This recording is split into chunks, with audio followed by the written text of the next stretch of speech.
Greetings! The title of my project is exploring how to merge an aspiration thrombectomy device and a rotational atherectomy device for efficacious individual or joint removal of thrombi and plaque through in vitro testing. Endovascular occlusive diseases, such as thrombosis and atherosclerosis, are among the leading causes of death around the world. Thrombosis is the formation of blood clots. It is responsible for 1 in 4 people dying worldwide. Atherosclerosis is the buildup of cholesterol, fats, and calcium in and on artery walls. It is the underlying cause of about 50% of deaths in westernized society. Sometimes, atherosclerosis, the buildup of plaque, can result in the formation of a blood clot. A possible treatment option for blood clots is a thrombectomy, which is the manual removal of a blood clot, often using suction or wires. To clear plaque, an atherectomy can be performed, where plaque is removed often by drilling or shaving. These treatment options use endovascular devices, which are minimally invasive and involve inserting a flexible tube into the body. Some issues with these procedures are that the success rate should be higher, large pieces of occlusions travel downstream and block other blood vessels, and the procedure is very costly and long. To address these issues, I merged an aspiration thrombectomy device and a rotational atherectomy device, plus added other safety features. The primary goals of this project was to increase blood vessel diameter by removing blockages and safety of the procedures. A rotational atherectomy device uses a rotating burr to drill through plaque. An aspiration thrombectomy device uses suction to remove blood clots. Using one device for 2 procedures can reduce the length and cost of the procedures. 2 types of occlusions can be removed in one intervention if necessary. Furthermore, the safety and success rate of each of the procedures can be increased. To build the joint device, the first step in the engineering process was to design and prototype. For the aspiration thrombectomy, I designed a wet vacuum that could suction wet and dry material, such as blood clots and plaque. The main parts for this component was plastic tubing, a vacuum motor fan, and a storage container for blood clots and plaque. For the rotational atherectomy, I needed a high-speed drill, which I designed a gear train for. The parts for this component was a hollow stainless steel shaft, which would spin, a 6-volt DC motor, a 2-gear gear train, 3D printed gear train housing, and a burr tip. This is the burr tip. The cone was 3D printed and the blades were made of sheet metal.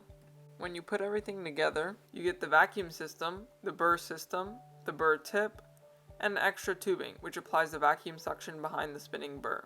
Those were the base components. Now I need to improve on safety and efficiency. The device travels in the same direction of blood flow, so if a large piece of debris were to dislodge and flow downstream, it could block smaller blood vessels elsewhere. To address this, I added an inflatable balloon to my design. Let's say this is the blood vessel, and these are the obstructions, and this is the device.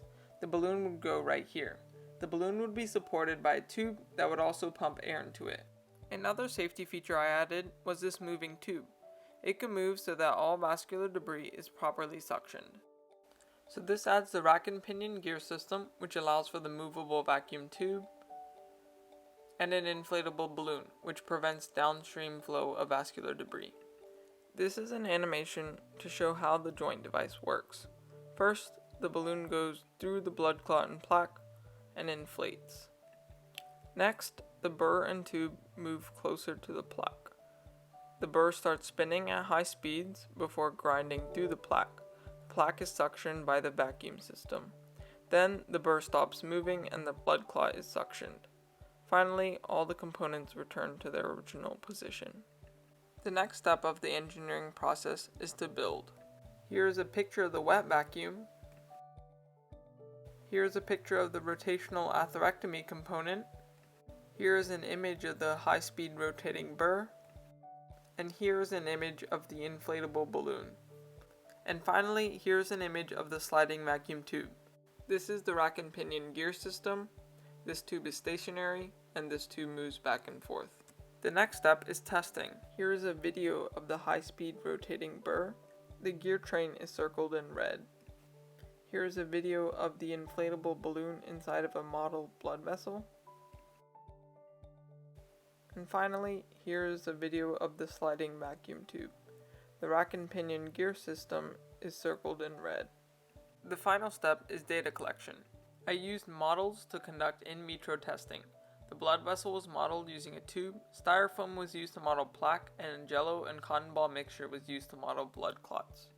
I replicated the endovascular procedures of clearing vascular debris. I performed each procedure independently, with 5 trials for each procedure. I measured the initial and final lumen diameter and time of the procedure. I also calculated the percentage lumen diameter increase. Here are the results. This is before the thrombectomy, and this is after the thrombectomy.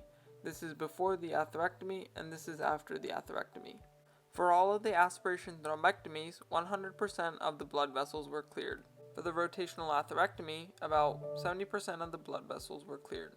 In conclusion, the goal was accomplished. The vessel lumen diameter was significantly increased, and conceptually, the device seems to be safer. The joint device is applicable in health institutions to treat occlusions in large blood vessels. Here are a few pictures of the completed device, the switchboard, and wiring. These are my references.